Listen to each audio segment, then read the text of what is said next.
বাসায় মাছ মাংস না থাকলে ডিম আর শীতের সবজি দিয়ে এই রেসিপিটি বানিয়ে নিতে পারেন। এত বেশি মজার, সবাই অনেক পছন্দ করে খাবে। হ্যালো এভরিওয়ান, আসসালামু আলাইকুম। আমি এখানে 5টা সেদ্ধ ডিম নিয়েছি। ডিমটাকে এখন কেটে 2 ভাগ করে নিচ্ছি। চাইলে আস্ত ডিমও কিন্তু দিতে পারেন, তবে আমি এরকম দিচ্ছি, দেখতে বেশি ভালো লাগে।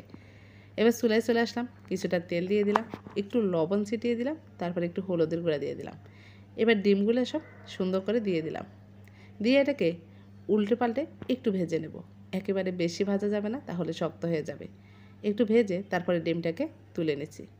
সেম তেলের মধ্যে আমি এখানে 2টা আলু দিয়ে দিচ্ছি। 2টা বা 3টা, বড়ো সাইজের হলে 2টা দিলে হয়। তো এখানে বড়ো সাইজের ছিল।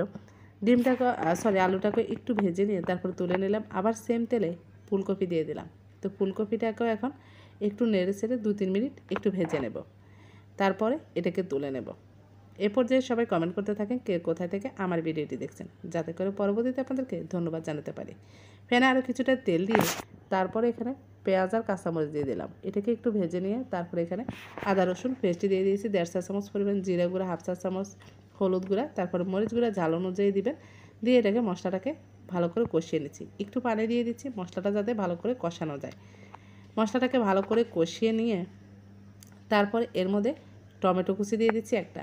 টমেটোটাকে দিয়ে নেড়ে ছেড়ে ঢাকনা দিয়ে রেখে একটু রান্না করে নেব, যাতে করে টমেটোটা সেদ্ধ হয়ে যায়। এই যে টমেটোটা সেদ্ধ হয়ে গেছে, এখন এর মধ্যে আলু আর ফুলকপিটা দিয়ে দিচ্ছি।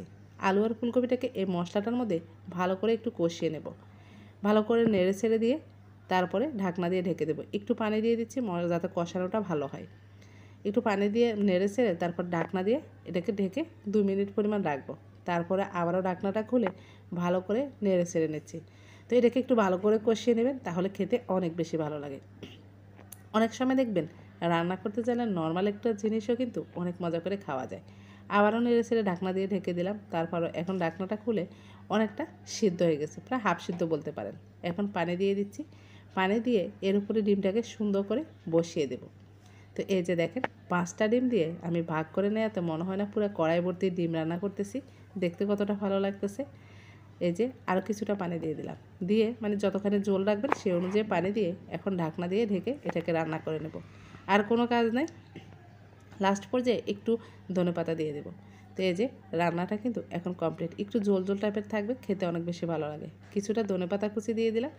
তারপরে এটাকে নেড়ে ছেড়ে এখন একটু বলক আসলে তারপরে নামিয়ে নেব। তো এই যে দেখেন রান্নাটা কিন্তু কমপ্লিট।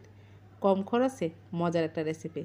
ফুলকপি থাকতে থাকতে একবার হলো এই রেসিপিটা ট্রাই করে দেখবেন, অনেক বেশি মজার। আশা করি ভালো লেগেছে। লাইক কমেন্ট শেয়ার করবেন। আল্লাহ হাফেজ।